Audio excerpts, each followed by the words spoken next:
future of things. With that, I'll invite the first speaker, Bharat Shah. He's the Corporate Vice President of Microsoft Azure Active Directory and the security groups. He is responsible for Active Directory and the Azure Security Services. He's been in Microsoft more time than I've been in Check Point, so that makes it 26 years. He's worked on large-scale services and operating systems, Windows Update, Office 365. At his leadership, he's managing the Active Directory and the security teams, responsible for authentication, authorization, and security services across Microsoft Cloud Services. He's originally from Mumbai in India and have acquired his education over there. He actually has his own life. He's married with 2 kids, and he likes basketball, unlike all the other cyber kids that like only capture the flag. So help me invite Bharat.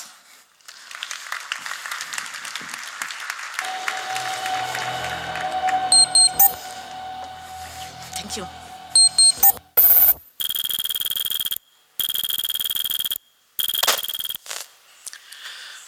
Thank you, Dr. Dor, for a very warm introduction, and good afternoon, Tel Aviv. I'm super excited to be here. Great times for computing and technology, and great challenges with cybersecurity, and it's awesome to be in front of some of the brightest and the most entrepreneurially inclined people. So thank you for this opportunity. This is, as I said, this is one of the most exciting times for anybody who works in technology and in computing in particular. We are, ubiquitous computing. If you really imagine that 20 years back, well, it's already here. Right from little wearables, some of us even have them embedded in our bodies. I'm sure there'll be an increase of that, to drones delivering packages, to robots, to software and chips controlling our critical infrastructure, software in satellites, robots on the moon, and even Mars. Ubiquitous computing in all its glory is upon us. And that, the innovation in the last few years is absolutely outstanding. Almost every person, every business, every organization is looking at technology either inadvertently, but most likely to get the extra edge, embracing technology. And along with that comes cybercrime. And again, it's not unusual. We invented steam engines and railways, and then there were the great train robberies. We had the postal and the mail system, and then we had the mail fraud. So in that sense, not unusual. Technology kind of invites the good and the not so good. But I think the lectures ahead, the presentations ahead of me pointed out that cybercrime offers some unique new challenges. You can be sitting in a remote location somewhere on the universe and hack into a satellite up in space, or attack across the globe, and it's extremely hard to kind of defend against those attacks. So what I want to do today is, while the environment is challenging, I think technology itself gives us the most hope in combating this, and to take you through a very quick set of technological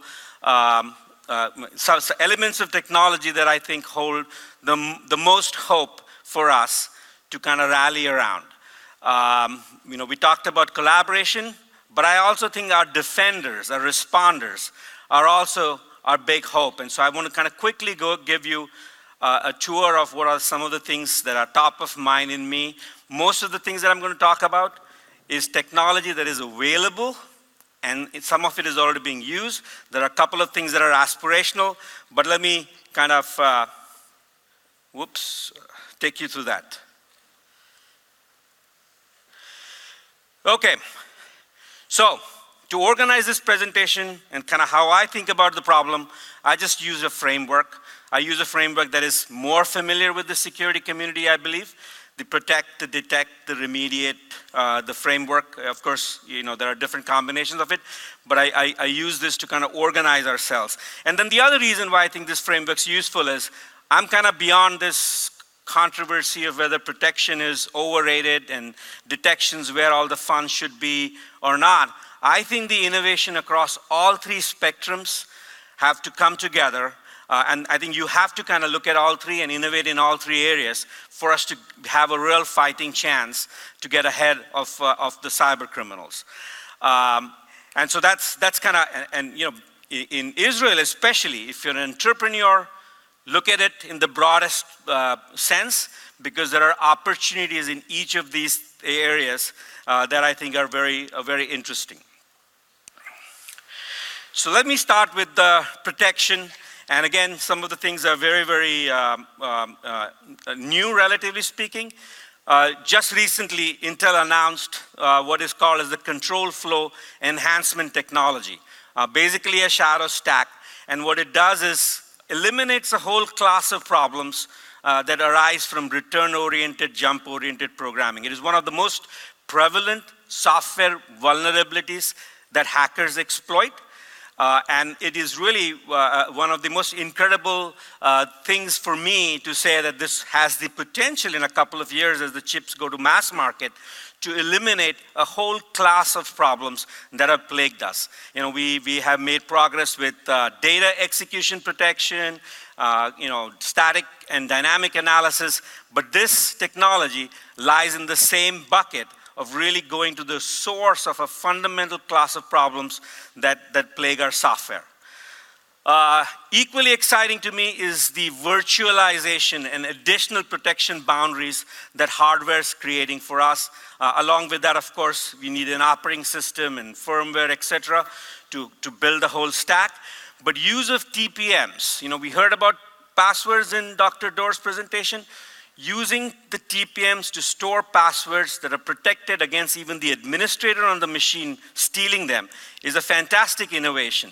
That I think is really great for us to do. Along the same domain, along the same lines, we have used this additional protection domains to even protect code to be tampered with or stolen or kind of looked into by administrators. And the same technology can also be used to establish new forms of trust between the customer and the cloud provider. And while trust itself is an interesting artifact, it is indeed security that even an administrator level breach is not going to take away credentials or the special IP of a customer. So that's an exciting technology that we are already seeing being used not only in Azure, but in several other places. Along the same line, rootkits, backdoors. Somebody mentioned about the backdoors this morning. We're actually making great progress in the industry around secure boot that allows us to actually, before the operating system gets instantiated, allows us to kind of measure really measure how it booted and detect a class of problems. Very closely aligned is code attestation and integrity.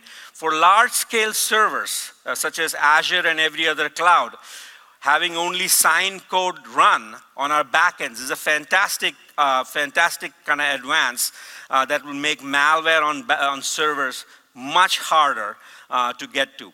And then again, macOS, kind of minimizing the footprint of attack surface itself, offers great hope, and that's very exciting for us. I would be remiss not to talk about all the possibilities that encryption itself can offer us. I talked about the protected domains. On one extreme, you can have a very tight protected domain, which even is not accessible to the operating system or the administrator, where code can run. So you can encrypt, decrypt, transform your data within that region without any leakage. And on the other hand, we have, of course, the homomorphic encryption being the holy grail, but there are steps being taken where arithmetic operations, search, even ML models are being built where the data is always encrypted. Secure multi-party computation, collaboration absolutely is the new norm of doing business. And doing secure multi-party computations, encryption has great hope. Again, while trust and privacy being important, security is an absolute killer application that exploits all these things. On the detection front, our point of view is, if you look at the kill chain, very rarely is it a single bullet that goes to the heart of the organization.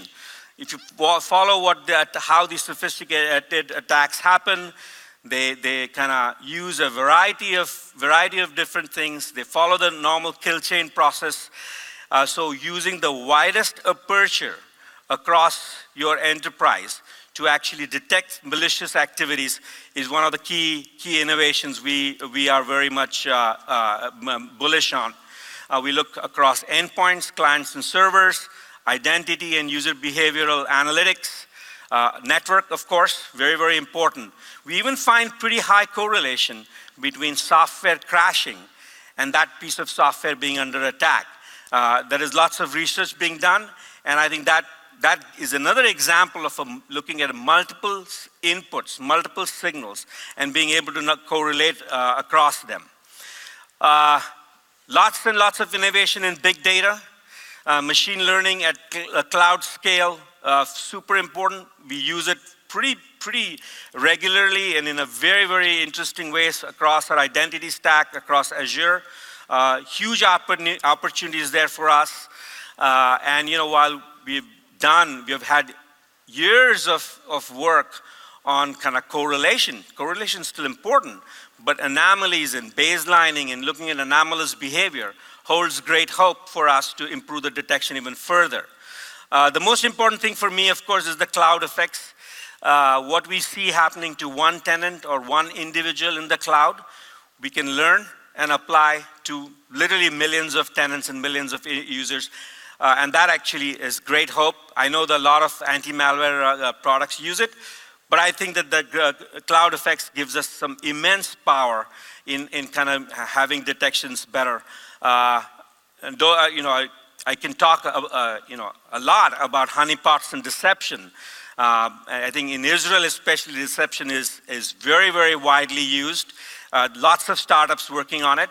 But again, deception is another very interesting technique that if you build it into the stack, the operating system and the application, you'll definitely get more out of it. Honeypots is of course, another great technique for deception.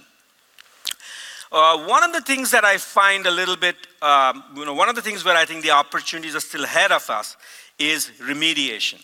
If you assume breach, well, if you really assume breach, well, you have this, you will be under, you will have the issue of cleaning up, recovering, if you had a breach. And so there's a lots of low-hanging fruit that we need to go and automate.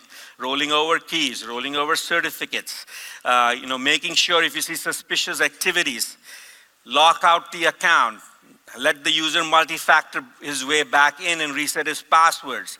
Every time you're designing a new app, segregate the state. The worst thing that happens, if you are suspicious about something going wrong, blow off the VM, rehydrate your app. So tons of things that we can do there.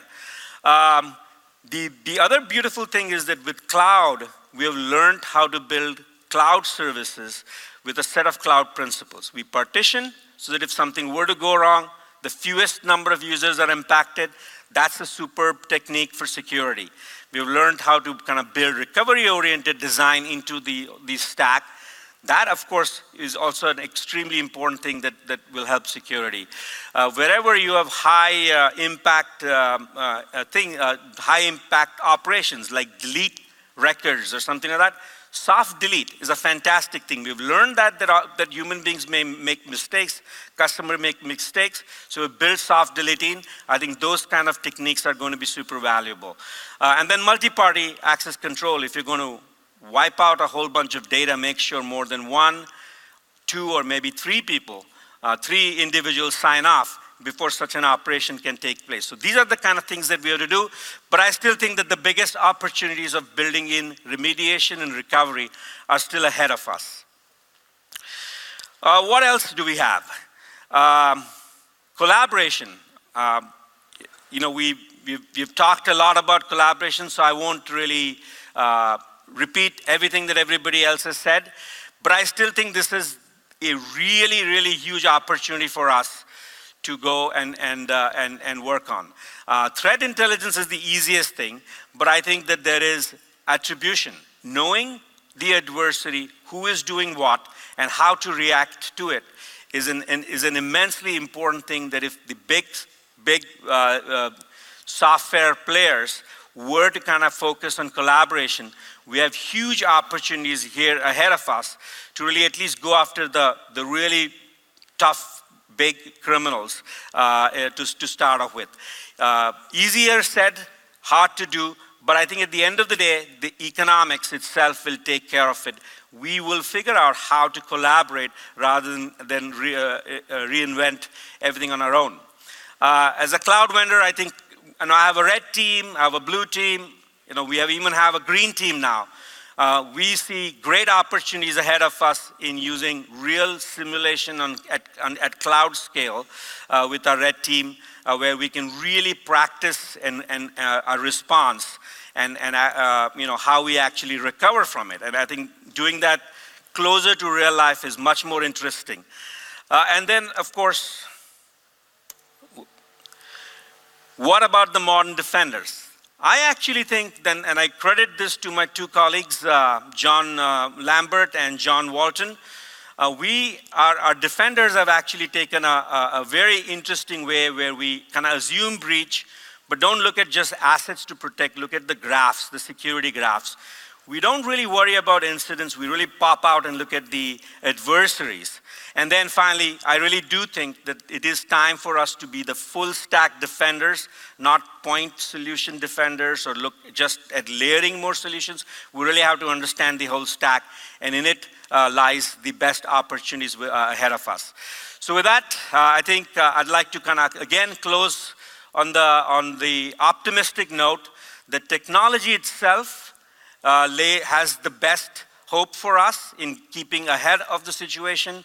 You have to look at the whole stack and the entire framework of protect, detect, and remediate to give us the best arsenal to stay ahead of us. And the modern defenders will be a very key element of every company's future. Thank you.